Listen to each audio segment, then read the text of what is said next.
할렐루야. 8월 30일 토요일 새벽 기도로 시작하겠습니다. 사도신경으로 우리 신앙을 고백합니다. 나는 전능하신 아버지 하나님 천지의 창조주를 믿습니다. 나는 그의 유일하신 아들 우리 주 예수 그리스도를 믿습니다.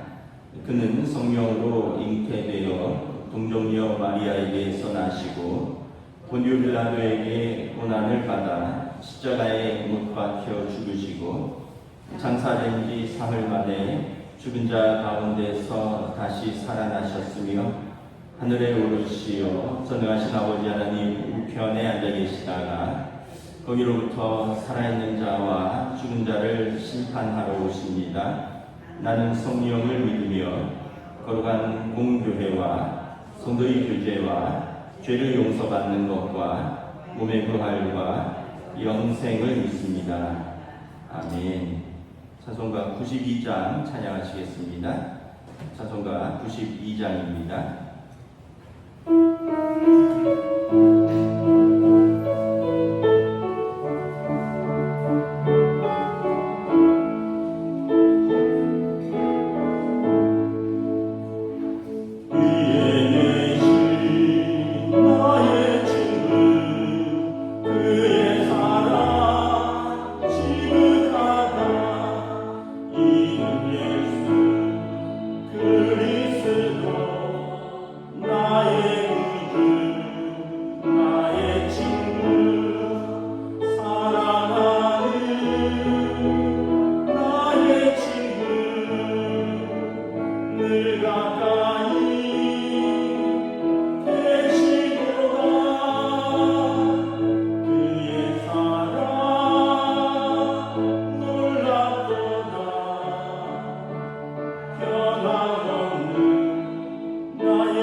에스겔서 24장 1절에서 14절까지 말씀입니다.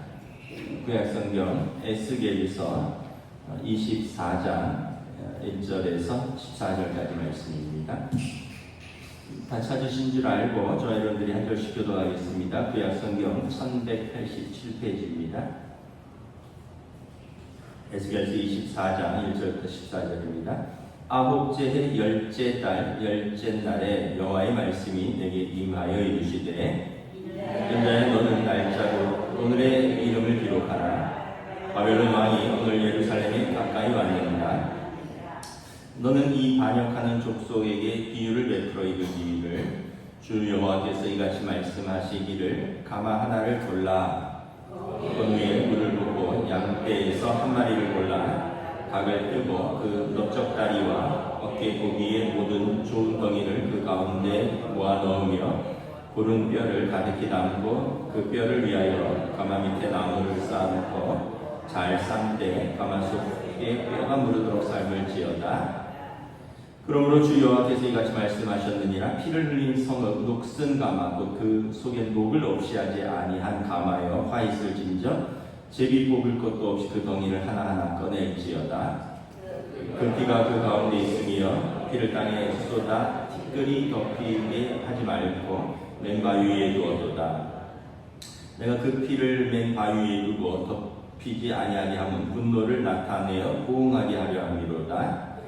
그러므로 주 여호와께서 이같이 말씀하셨느니라. 화 있을진저 피를 흘린 성읍이여 내가 또 나무 무더기를 크게 하리라.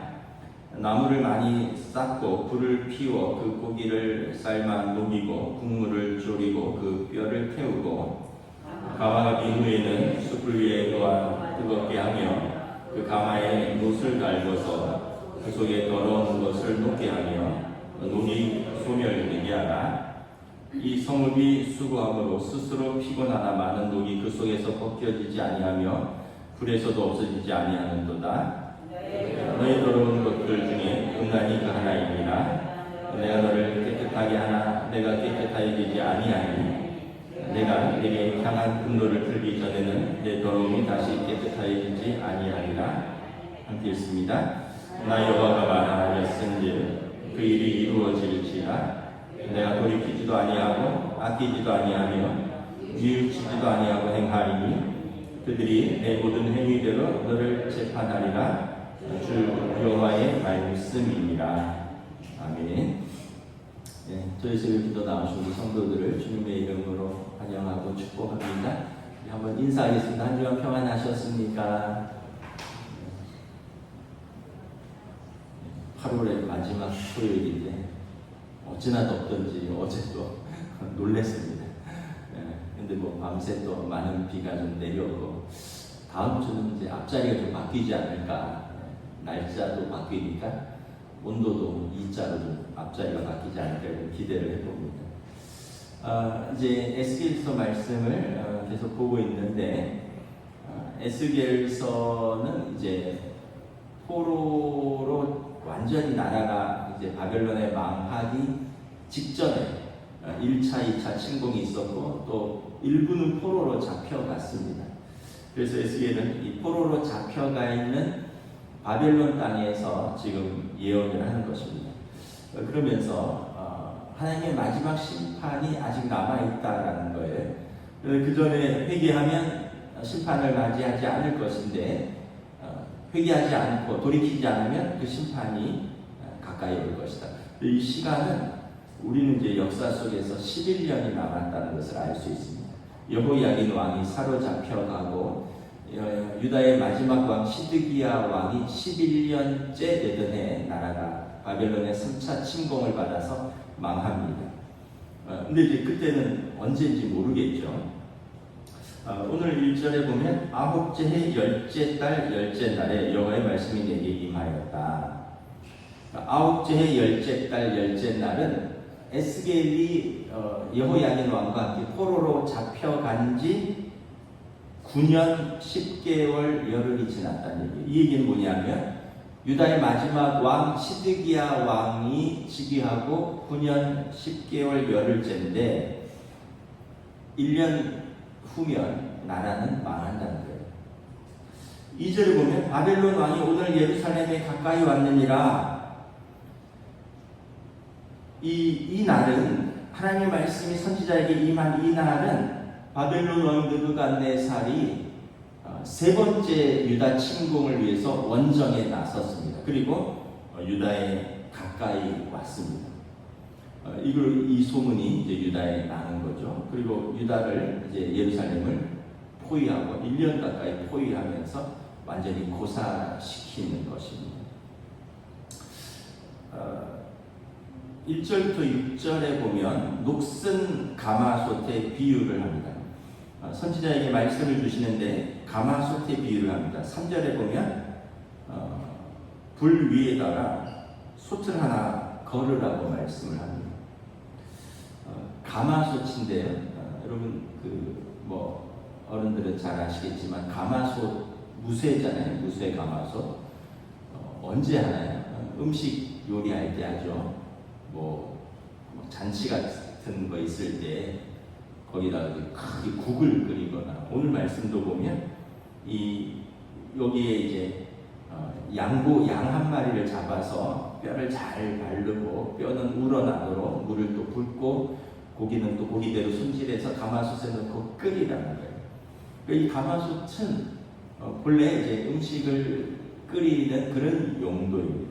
근데 이제 여기서 가마솥과 고기에 대한 비유가 있어요. 앞에서 에스겔서 13장에 보면 이제 유다에 있는 그 고관들, 이런 사람들이 뭐라고 하냐면 우리는 예루살렘은 가마라는 거예요.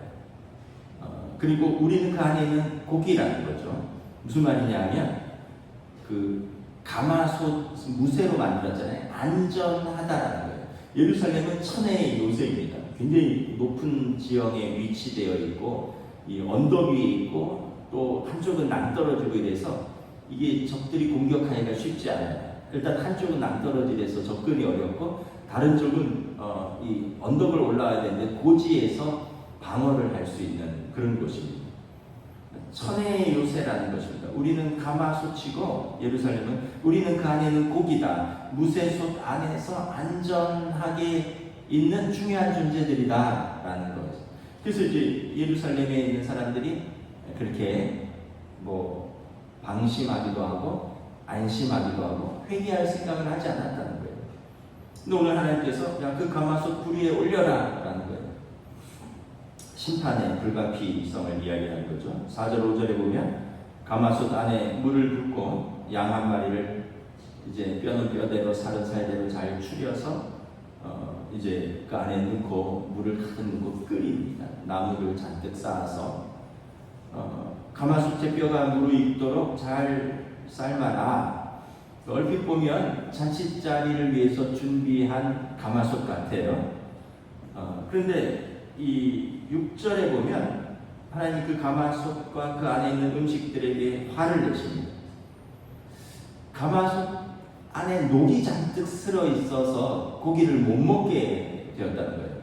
그 고기를 꺼냈는데 이미 녹이 잔뜩 쓸은 가마솥에서 끓인 고기를 어떻게 먹겠느냐. 그 안에 있는 양고기가 다 못 쓰게 되었다는 거죠. 이 가마솥은 이스라엘을 상징합니다. 이스라엘. 아까 자기들은 안전한 가마솥이라고 했는데 하나님 보실 때는 녹이 가득 쓴 가마솥이에요. 이 음식을 삶으려면 요리를 하려면 솥이 깨끗해야 되는데 녹이 잔뜩 쓸어 있어서 요리를 할 수도 없고 요리를 하면 못 먹게 되었다는 거예요. 그만큼 예루살렘이 부패하였다는 거예요. 아무리 좋은 양을 잡아서 끓여도 그 안에서 끓인 고기는 먹을 수가 없는 고기가 됐다는 거죠. 이것은 이제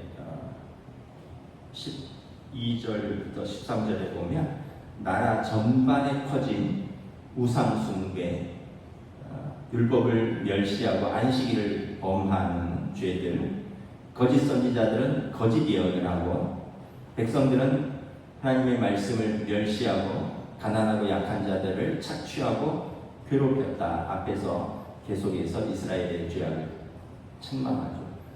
고관들은 고관들대로, 제사장과 선지자들은 거짓 예언을 하고, 또 고관들은 약한 자들을 착취하고, 백성들은 백성들대로 높은 산마다 푸른 무성한 나무마다 산당에 가서 거기서 절하고 우상 숭배하고 그리고 거기서 복을 빌었다는 거예요.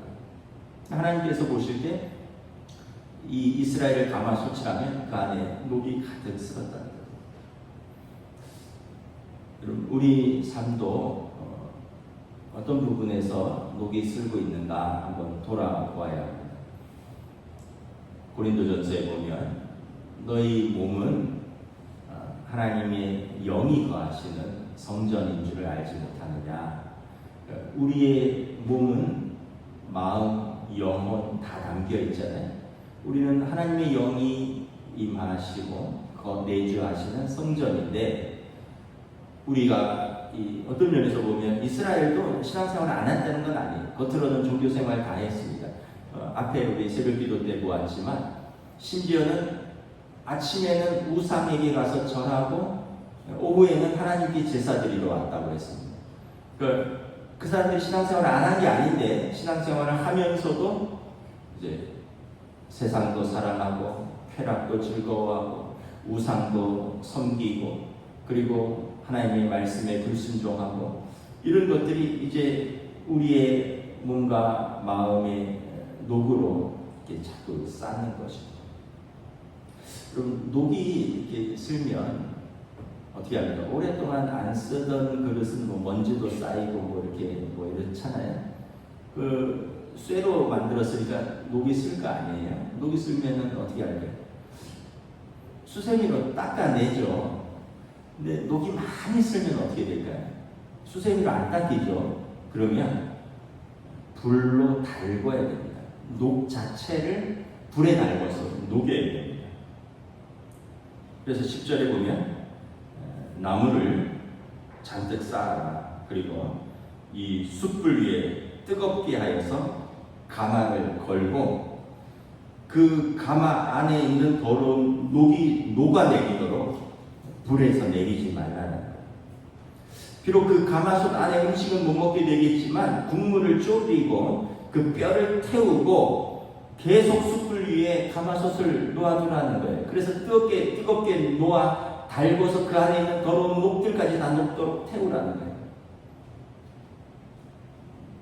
그래서 이 10절, 11절에 보면 이제 적당히 한번 내려야 되는데 계속 불 위에다 뜨거운 숯불 위에 가마를 걸어두니까 국물은 쫄았고요, 뼈는 탔고요. 그렇지만 그 가마에 녹도 달궈지고 녹도 녹아내릴 것이다 라는 것입니다.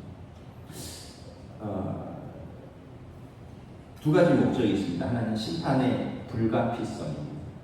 12절부터 14절에 보면 이스라엘이 뉘우치지도 않고 돌이키지도 않으니 내가 심판으로 그 솥을 태울 수밖에 없다.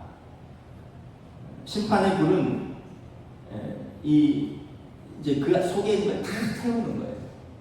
음식도 타지만 어차피 녹 때문에 음식을 못 먹어요. 근데 그 녹까지 태우는, 완전히 태우는 거예요. 제가 그 주중에 우리 이제 다음 주에 시찰회도 있고 이제 곧 노예도 있고 해서 이제 줌으로 우리 또 이렇게 목사의 모임이 있어서 줌으로 이렇게 잠깐 회의를 했는데 이번 이제 봄 시찰회, 가을 시찰회 노예 주제 중에 하나가 한국 교회의 회개, 한국 교회의 회개. 그래서 우리가 나라를 위해서 또 지도자들을 위해서 국민들을 위해서 우리가 깨어 기도해야 되는 그 죄와 그 회개에 대해서 우리가 함부로 안수하고 함부로 지지하고 함부로 교회에서 정치적 발언을 하고 그래서 우리가 그 죄를 다 뒤집어 쓰게 되었다. 그래서 우리 지도자들이 젊은 사람들이나 안 믿는 사람들이 그 교회가 거기에 동조한 것 아니냐. 그래서 교회가 같이 동조한 그러한 모양이 되었다. 그래서 우리가 회개하고 우리가 정결케 되지 않으면 나라도 새로워지지 않고 그리고 성도들이나 일반 국민들도 교회를 신뢰하지 않게 된다는. 그래서 이제 다시 이제 계절이 바뀌고 또 어떤 시간이 흐르고 다시 새로워지기 위해서는 먼저 그 녹을 제거하는 회개하는 시간들이 필요하다. 이러한 모임을 가졌습니다. 여러분 우리가 녹이 이렇게 쓸어가는데도 계속해서 닦아내지 않고 깨끗게 하지 않고 그 녹을 그대로 놔뒀더니 나중에는 솥도 망가질 뿐만 아니라 그 안에 있는 음식도 망가지고 여러분 그 무쇠솥은 이스라엘이라 했잖아요.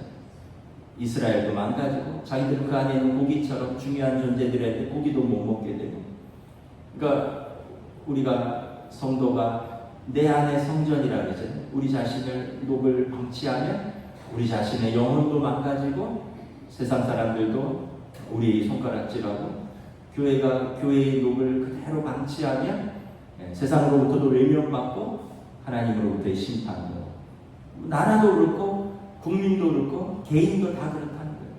그 안에 있는 녹을 깨끗이 수시로 제거해야 된다는 거예요. 이게 회개입니다.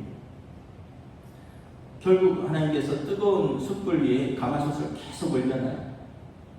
국물이 쫄고 뼈가 탈 때까지. 왜냐하면 그 안에 녹까지 따라 없어져야 되니까. 이것은 뭐냐면 불같은 시련을 통해서 이스라엘을 정결케 하려는 하나님의 목적입니다. 불같은 시련을 통해서 그 삶을 깨끗히 한다는 거죠. 여러분 때로는 우리 삶에서도 불같은 시련이 있을 수 있습니다. 불같은 시련이 뭐 여러 가지가 있겠죠. 사업이나 경제적 어려움이 있을 수도 있고요. 또 가정의 어려움도 있을 수도 있고 건강의 어려움도 있을 수도 있고. 옛날에 어떤 목사님이 그런 말씀을 하셨어요. 제가 전에 섬기던 교회 담임 목사님인데 목사님이 성도들의 삶을 평생 목회하면서 이렇게 봤는데 야, 돈 문제가 제일 쉬운 거다. 사람들이 돈 때문에 죽고 산다 하는데 돈으로 해결할 수 있으면 제일 쉬운 거다. 진짜 어려운 건 돈으로 해결이 안 된다. 근데 사람들은 돈 문제 때문에 죽고 산다 그러는데 진짜 어려운 거는 돈을 억만금을 갖다 줘도 해결이 안 된다는 거예요. 파탄난 가족관계, 무너진 건강 이런 건 돈으로 해결이 안 된대요. 다른 것들은 돈으로 막을 수도 있잖아요. 근데 사람들은 그거보다 돈 때문에 죽고 산다 하는데 그렇지 않다는 거예요. 돈으로 해결할 수 있으면 제일 쉬운 문제다. 그러면서 그 목사님이 그때는 뭔데 저는 그때 부교육자니까 목사님 따라서 신방하고 이렇게 신방하다 보니까 이제 뭐 여러 가지 경우들을 보다 보니까 어느 날 이렇게 돌아오면서 그 말씀을 하셨단 말이에요. 살다 보니까 그런 것 같아요. 돈으로 해결할 수 있으면 제일 쉬운 문제입니다. 돈으로 해결 안 되는 문제들이 있어요. 관계의 문제들, 건강의 문제들. 그런데 이런 불같은 시련이 닥치면 그 안에 있는 불순물들이 다 녹아집니다. 뭐 여러분 가족 중에 누구에게 불같은 시련이 닥쳐보세요. 그럼 어떻게 돼요? 두 가지 효과를 갖게 돼요. 하나는 하나님께 집중하고요. 두 번째는 그 사람에게 집중합니다. 그래서 우리가 이 사람을 이렇게 사랑했었어 하는 것을 깨닫게 돼요. 불같은 시련 속에서. 그리고 우리가 하나님 앞에 이렇게 엎드리게 되는구나 이걸 깨닫게 돼요. 어제 성 목사님하고 오랜만에 점심 식사를 했는데 그 사모님이 항암 투병 중이잖아요. 그 목사님이 이제 우리 교회 오픈한 거는 나를 위해 기도하는 우리 가족을 위해서 기도하는 교회가 있었으면 성도들이 있었으면 좋겠다 해서 오픈을 한 거예요. 아름아름 아는 사람들이 기도를 해주지만 당신 가족을 위해서 건강을 위해서 기도하는 교회와 성도들이 있으면 좋겠다 해서 그냥 이렇게 공개적으로 오픈을 한 겁니다. 사모님이 요즘 어떠십니까? 항암 투병 이제 세 번째 주간인데 세 번째 세션 머리가 다 빠져가고 아예 머리를 밀었대요. 싹 밀었대. 그래서 비구니처럼 머리 민 모습을 보니 너무 안쓰럽고 짠하고 마음이 그렇다고 우리가 여자분들이 머리를 밀을 일이 없잖아요. 항암하면서 머리를 다 밀었다. 미국에서 딸들이 다 들어왔어요.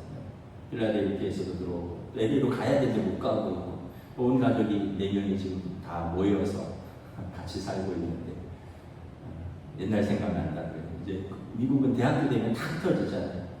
중고등학교 아이들 같이 집에 있을 때 이렇게 온 식구가 다 모여서 생각이 난다. 그러면서 하나님 앞에 기도하는 거, 그리고 다 엄마를 향한 마음.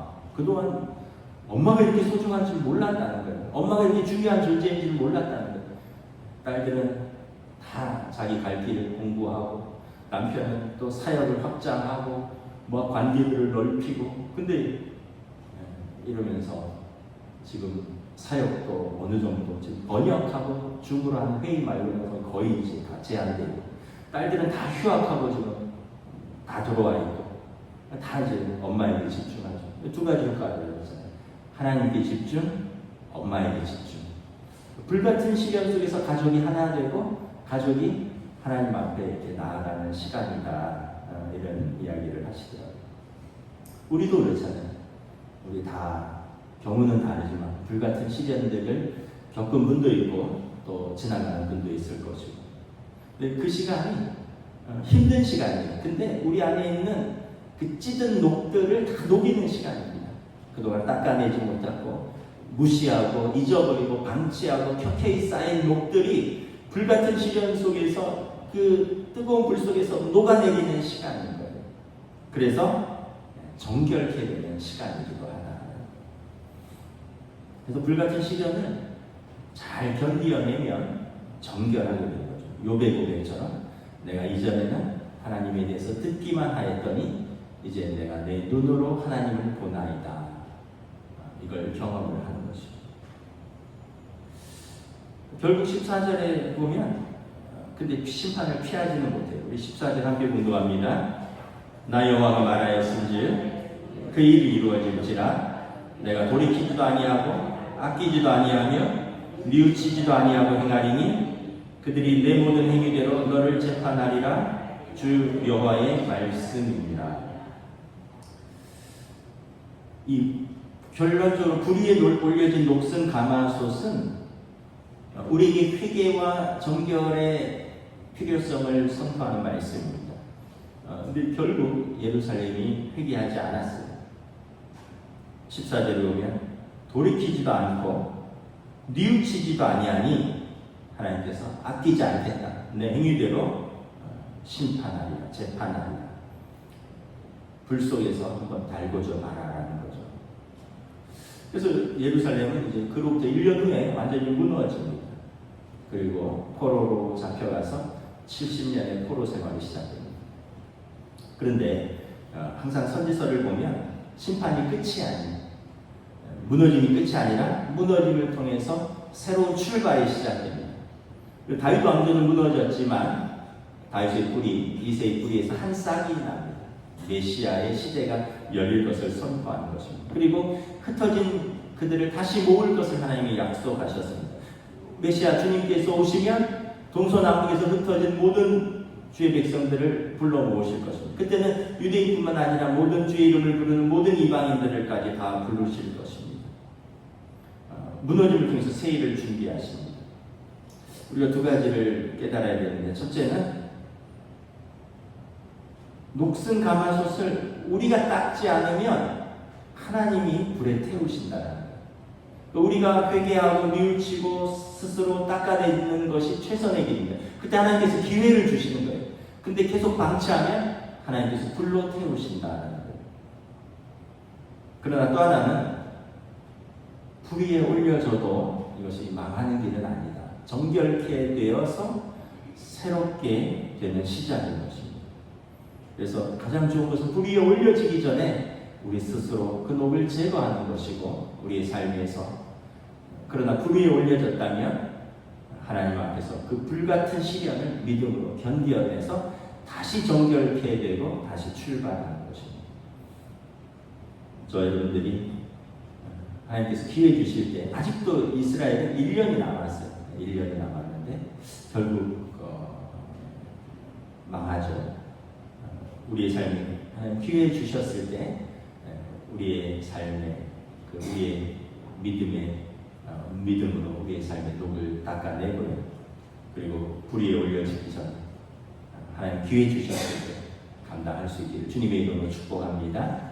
그리고 혹시나 불 위에 올려졌다면 그 기회에 아예 깨끗하게 순종하고 그러면서 불 같은 시련 속에서 아예 새롭게 태어나는 그런 시간이 되어야 할 것입니다. 불 위에 올려줘도 아무런 반응이 없다면 그냥 그 솥은 버리게 되는 것입니다. 기도하겠습니다. 하나님 은혜를 감사합니다.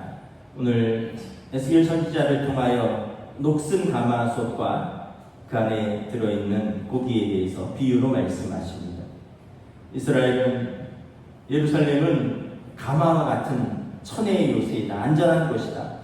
우리는 가마솥에 들어있는 고기처럼 중요한 존재들이다. 하나님이 택하신 선민이다 라고 했지만 하나님 보실 때 그 솥은 녹이 슬어 있었고 녹이 켜켜이 쌓여 있어서 그 안에서 고기를 끓여도 삶아도 먹을 수가 없는 쓰실 수가 없는 그 가마솥이 되었단 말입니다. 이스라엘의 우상 숭배와 또 거짓 제사와 예언들 그리고 백성의 하나님의 말씀을 멸시하는 일상적인 생활들 높은 산마다 푸른 산당을 세우고 그 앞에 가서 복을 비는 하나님의 백성들의 모습을 보면서 하나님께서 계속 기회를 주시고 선지자를 보내서 선포하시지만 돌이키지 아니하고 뉘우치지 아니하는 그들을 보면서 결국 그 녹슨 가마솥을 나무 위에 올리고 불을 떼라 녹이 벗겨질 때까지 녹이 녹아내릴 때까지 불같은 시간으로 그들을 심판하고 정결케 하리라 말씀하십니다. 우리의 삶 속에서 우리가 하나님의 앞에서 살아가는 성도들입니다. 또 우리는 하나님 앞에서 성전이라고 말씀하셨습니다. 우리의 삶에 비록 때로는 녹이 낄 때도 있겠지만 우리가 언제나 말씀을 듣고 기도하며 하나님의 말씀을 깨우칠 때마다 우리가 우리의 녹을 스스로 닦아낼 수 있기를 원합니다. 우리 안에 계신 성령님께서 때로는 말할 수 없는 탄식 가운데 우리의 기도를 도우신다 말씀하셨사오니 우리를 위하여 도우시는 성령님을 의지하여 말씀에 순종함으로 날마다 하나님 앞에 믿음으로 나아가는 성도들의 삶을 인도하여 주시옵소서. 혹시 불같은 시련 속에서 정결케 되는 과정 중에 있는 성도들이 있다면 주여 긍휼히 여겨주시고 또 그들이 견디고 이길 수 있는 욥과 같은 믿음과 힘을 가하여 주시고 그로 말미암아 더 정결케 되고 더 새롭게 출발할 수 있도록 하나님 기회 주시는 좋으신 하나님 앞에서 새롭게 되고 하나 되며 마음과 몸과 모든 믿음을 하나님 앞에서 돌아보는 우리들이 될 수 있도록 성령님 인도하여 주시옵소서. 감사를 드리오며 우리 주 예수 그리스도 이름으로 기도드리옵나이다. 아멘. 하늘에 계신 우리 아버지의 이름을 거룩하게 하시며 아버지의 나라가 오게 하시며 아버지의 뜻이 하늘에서와 같이 땅에서도 이루어지게 하소서. 오늘 우리에게 일용할 양식을 주시고 우리가 우리에게 잘못한 사람을 용서하여 준 것 같이 우리 죄를 용서하여 주시고 우리를 시험에 빠지지 않게 하시고 악에서 구하소서. 나라와 권능과 영광이 영원히 아버지의 것입니다. 아멘.